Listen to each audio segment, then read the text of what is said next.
হরে কৃষ্ণা, রাধে রাধে। তো দেখো, তোমাদের বলেছিলাম যে আমি গোপুসোনার খোলা জানালা বাগানটা সাজাবো সুন্দর করে। তো দেখো, তো এইভাবে আপাতত সাজিয়েছি। এটা অ্যাকচুয়ালি আমার প্ল্যানিং ছিল সুন্দর করে পেন্টিং করার। এটা অ্যাকচুয়ালি আমাদের হোমকুণ্ডু ছিল। তো হোমকুণ্ডুটা এখন গোপুসোনার এই সেবাতে লাগছে। তো এখানে সমস্ত গাছগুলো সাজিয়েছি, আর প্রতিটা গাছ দেখো কি সুন্দর কচি কচি পাতা বেরাচ্ছে।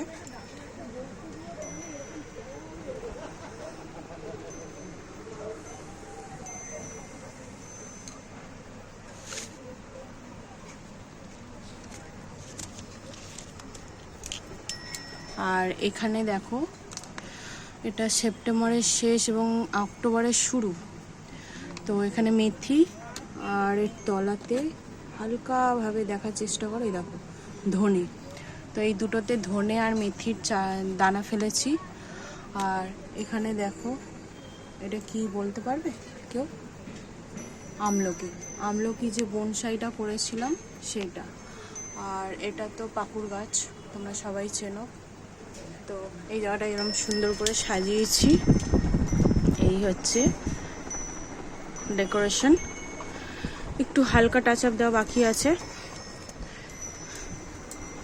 যেমন এইটার বদলে ঘুড়ি লাগানো হবে। ঘুড়িটা এখনো আনা হয়নি, তাই আপাতত এটা লাগানো রয়েছে। আর এই দেখো, দেওয়ালটা এরমভাবে সাজিয়েছি। এটাতে তো ঘুড়ি উঠছে, এরকমভাবে সাজানো হয়েছে আপাতত। আজকে হালকা একটু টাচিং দেওয়া হলো।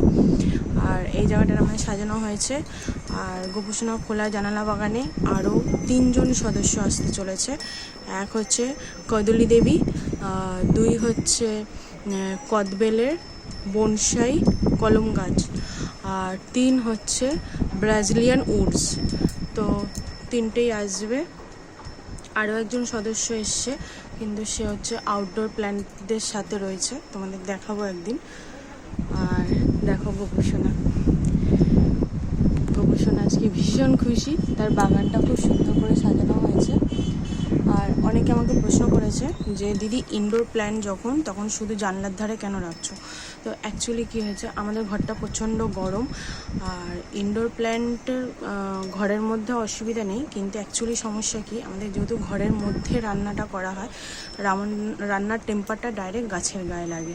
তো আমি চাই না ওনাদের কোনো কষ্ট হোক। তো ওর জন্য আপাতত এখন ওনাদেরকে জানলায় রেখেছি, যেহেতু ওনারা সবে এসেছেন গোপুধামে, তো ওনাদের জানলায় রেখেছি যাতে ওনারা একটু কমফোর্টেবল ফিল হয়ে যাক। আর সামনেই শীতকাল আসে, তখন এই সমস্ত গাছ এখানে হ্যাঙ্গিং করা হবে, আর কিছু গোপুসোনার এখানটা রাখা হবে। আর অকেশনের সময় অবশ্যই গোপুসোনার সামনে এবার দিয়ে রিয়েল ইনডোর প্ল্যান্ট থাকবে, আর এই সমস্ত আর্টিফিশিয়াল থাকবে না। তো সেই লুকিংটা নিয়ে খুব শিগগিরই আসবো তোমাদের সামনে।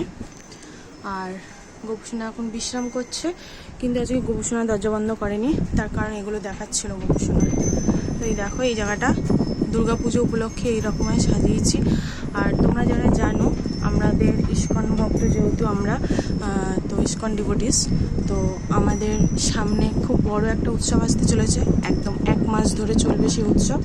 কে কে সেই উৎসবের নাম বলতে পারবে কমেন্ট বক্সে অবশ্যই লিখে পাঠাও। তবে হ্যাঁ, আমি একটা হিন্টস দিচ্ছি, সেই উৎসবটা আমাদের শুরু হচ্ছে 17ই অক্টোবর থেকে।